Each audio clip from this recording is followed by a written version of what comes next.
Por incrível que pareça, né, nós já somos tão evoluídos já na época em que vivemos e ainda existe essa discrepância, essa diferença salarial, tá, entre homens e mulheres. Um dado do IBGE apontou aí que as mulheres chegam, né, cerca de 78% do salário dos homens exercendo exatamente a mesmíssima função. Só pelo fato de ser mulher, recebe menos. E aí a gente está aqui já com o doutor para estar esclarecendo, lembrando que você que está em casa pode ligar para cá, pode interagir com a gente, pode participar, não precisa se identificar, tá? O telefone já está na tela, 71999414655. E eu já quero saber o que muda, tá, de maneira prática a partir do projeto de lei que o presidente Lula sancionou nessa segunda-feira. Seja muito bem-vindo, doutor. Olá, Alex. Tudo bom? Como vai? Tudo certo, graças a Deus. Infelizmente, a gente ainda tem que debater sobre esse tema, né? Em pleno século XXI, discutir de divergências salariais entre homens e mulheres. E, na prática, essa lei que foi promulgada agora no dia 5 de julho, sancionada no dia 5 de julho, ela procedimenta, né, a forma de cobrar, de punir as empresas que descumprem isso que já vem trazido desde da CLT de 1943, que é a Consolidação das Leis do Trabalho. Então, não é algo novo, né? A lei ela busca procedimentalizar algo que já existe. A nossa Constituição também de 1988 já fala que as empresas são proibidas de distinguir salários por conta de sexo, etnia, raça, cor, orientação sexual. E o que é que acontece? Essa lei 14.611 de 2023, ela, na verdade, trouxe formas da justiça como um todo, do Poder Executivo, Legislativo e Judiciário, punir aqueles que descumprem isso. Ou seja, o que quer dizer isso? A gente costuma dizer que as pessoas só cumprem aquilo que está na lei quando dói no bolso. Uma das previsões da lei é justamente essa, punir através de multas, né? Então, hoje a gente tem uma previsão de que aquela mulher que tem ali uma divergência salarial com um homem que pratica a mesma função, ela pode hoje ingressar no judiciário para cobrar não só a equiparação salarial, que já é prevista desde 1943, como também uma multa, né, e uma indenização por danos morais. Essa multa pode chegar até 10 vezes o salário que ela iria receber, no caso da equiparação com aquele homem que recebe a mais do que ela. E não só isso, Alex. Além da prever que a empresa que descumprir essas novas regras, que, na verdade, essa alteração legislativa, ela está ainda imposta, sujeita a pagar uma multa de 3% da folha salarial até 100 vezes o valor do salário dos funcionários. Então, assim, infelizmente, a gente sabe que os brasileiros, no sentido geral, acabam cumprindo com a dor. Então, a lei trouxe essa forma de punir e também de fiscalizar, porque na própria lei também diz formas e mecanismos de ter esses dados das empresas, que, na verdade, elas agora são obrigadas, as empresas com mais de 100 funcionários, a passar semestralmente os dados de funções e cargos salariais para que haja essa fiscalização por parte do governo, do ente público, que possa punir caso não seja cumprido. E é justamente aí que entram essas multas. Pronto, deixa eu te perguntar uma coisa, doutor. Um funcionário, na verdade, uma funcionária que se sente lesada, que sabe que o colega de trabalho que está exercendo a mesma função que ela tem um salário superior, qual a medida que essa funcionária deve tomar, né? E o que, na verdade, resguarda, o que, na verdade, dá um respaldo, uma proteção para que essa funcionária não seja perseguida? É muito difícil isso, porque muitas das vezes as funcionárias que sofrem esse tipo de situação se sentem coagidas, coibidas de não falar, até para sofrer essas sanções.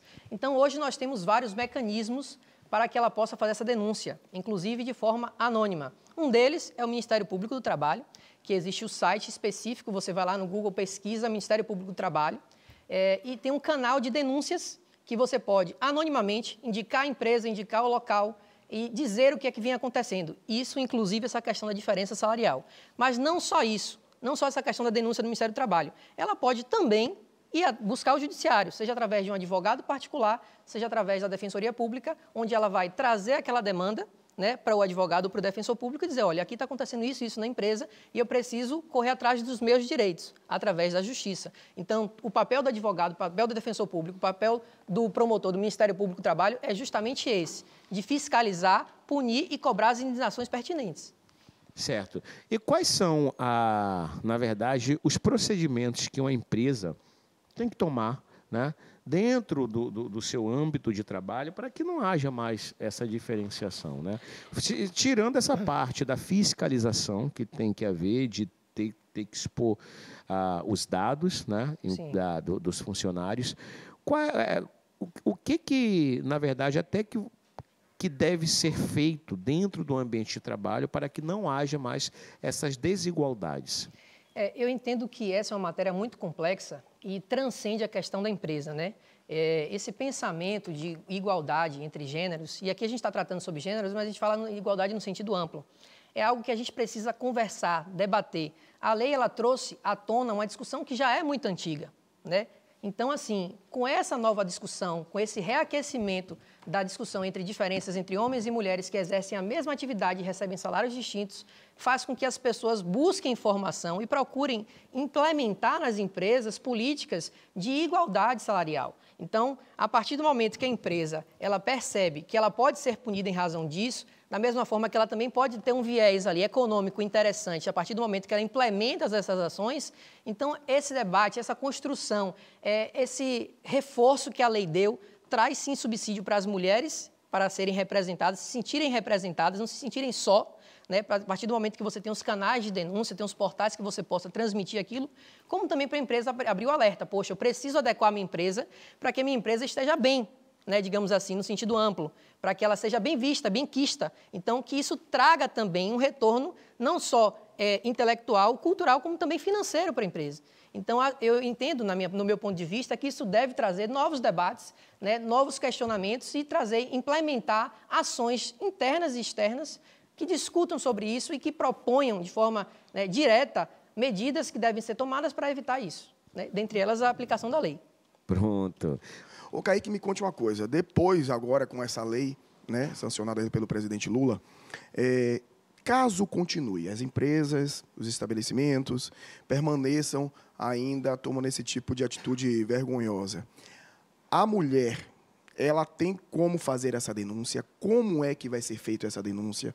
Já está estabelecido se nós vamos ter algum órgão específico para a própria mulher, a funcionária, entrar com algum recurso, fazer uma sinalização?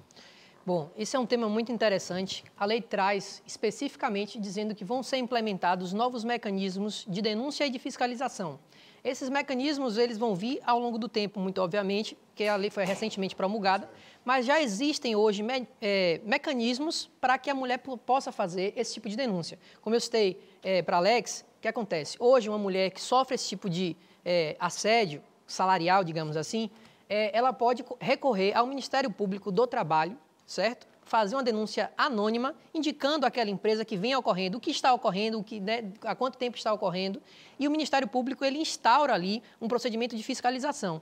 Então, muitas vezes, as mulheres se oprimem e não denunciam por achar que vão ser retaliadas. Então, a partir do momento que essa denúncia ela traz um portal anônimo, as empresas não têm como saber quem é que fez aquela denúncia propriamente dita, ao passo que o Ministério Público do Trabalho tem subsídio para instaurar uma investigação. Então, instaurada essa investigação administrativa através do Ministério Público do Trabalho, eles vão em loco na empresa, investigar aquilo que foi denunciado, se de fato vem acontecendo e se for constatado pelo Ministério Público do Trabalho, eles vão instaurar um termo de reajuste ali daquela situação que foi denunciada e que foi constatada, e se a empresa não se adequar diante daquele termo, o próprio Ministério Público pode judicializar essa demanda através de uma ação civil pública coletiva, representando todas aquelas funcionárias daquela empresa, como também a própria empregada que se sentir lesada pode buscar o seu direito através da ação individual, judicial, através de um advogado ou de outro representante do defensor público ou do sindicato.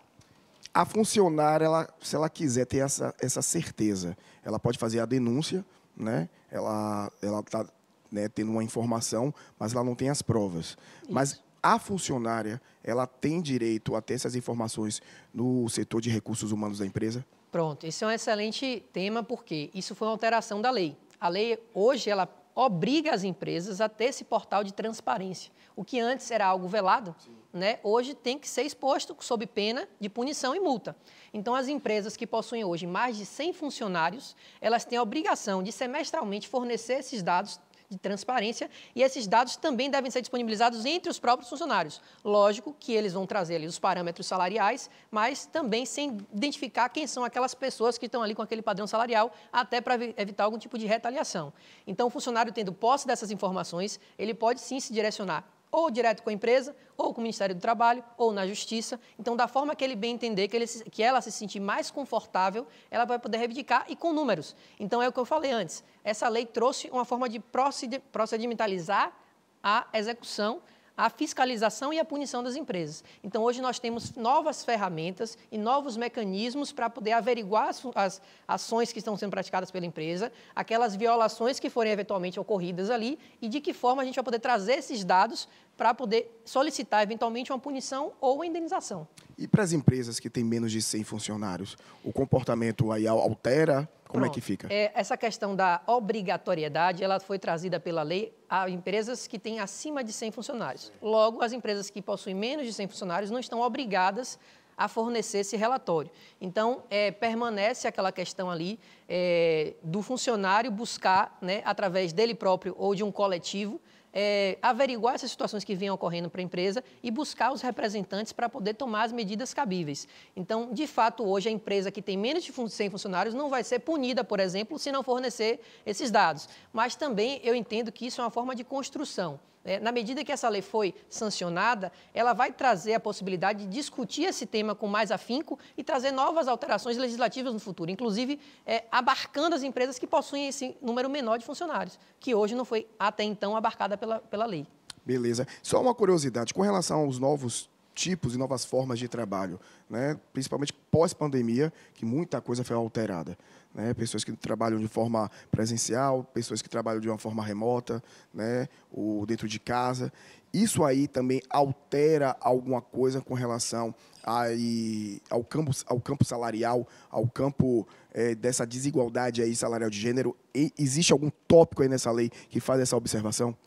Na verdade, a lei ela traz a questão do trabalho de forma igual em todos os âmbitos. Né? Nós temos hoje, de fato, né, com o advento da pandemia, trouxe à tona o teletrabalho. Né? Mas o teletrabalho, assim como o trabalho presencial, eles devem ter, né, os mesmos direitos garantidos. É como eu falei, a lei ela é nova, né, de 2023, mas ela traz um tema que já foi tratado desde 1943, quando foi criada por Getúlio Vargas, o presidente da época, a consolidação das leis do trabalho. E lá no seu artigo 461 já falava que a empresa ela não pode remunerar de forma desigual aqueles que praticam atividades iguais, né? Desde que não haja ali outras questões que envolvam para justificar aquela diferença salarial. Porque hoje nós temos a questão de tempo, de função, né? A questão de praticar um ato que outro funcionário não pratica, mas quando a gente fala iguais funções, iguais salários, não pode haver essa distinção. Então, a partir do momento que o funcionário hoje, trazendo essa lei nova, verifica que está acontecendo na empresa dele. Poxa, eu sou mulher, vejo que tem um colega de trabalho meu, que tem a mesma função, que pratica os mesmos atos que eu, com igualdade e perfeição técnica. Por que ele recebe mais? Né? Se ele não está dentro daqueles requisitos que a lei excepciona ali para poder permitir o recebimento a maior, ela tem que questionar. Né? Então, mas assim, é uma discussão ainda muito mais complexa. Eu até busquei um dado, estava assistindo umas matérias sobre a promulgação da lei desde quando ela foi sancionada agora no dia 5. Existe um fórum mundial que prevê que a desigualdade salarial no mundo só vai ser eliminada daqui a 227 anos. Acredite. Esse dado então, aí complicou, viu? Pois é. Aí a gente percebe que é muito maior a discussão. Né? Essa ideia enraizada que nós temos da questão do machismo funcional, né, que já vem também de lá de trás. A gente vinha desde a época feudal, que as mulheres sequer trabalhavam. Né? Na época, ela tinha só a única função de procriar e criar os filhos. Então, com o advento do trabalho, é tudo uma construção e ali a gente vem galgando novos espaços. Né? É como eu falei, a lei traz uma nova discussão antiga, porém, ele renaltece essa discussão e traz subsídio para que as funcionárias possam cobrar e buscar os seus direitos. Maravilha. Estamos aqui com o advogado Kaique Berbert. Pronto. Falando aí sobre essa desigualdade salarial de gênero, né? Agradecer aqui o advogado Kaique. Muito obrigado, viu, Kaique, pelos esclarecimentos. pode deixar seu contato nas suas redes sociais. Léo, muito obrigado a você, Alex, a toda a equipe da TV Aratu. Fico muito feliz em poder participar, poder conversar com os telespectadores de um tema tão importante. Estou à disposição para eventuais dúvidas. Nas redes sociais é @KaiqueBerbert em todas as redes sociais. E meu telefone, para quem quiser, 719-9134-5492. Muito obrigado a todos. Eu que agradeço, Kaique. Muito obrigado, uma boa tarde.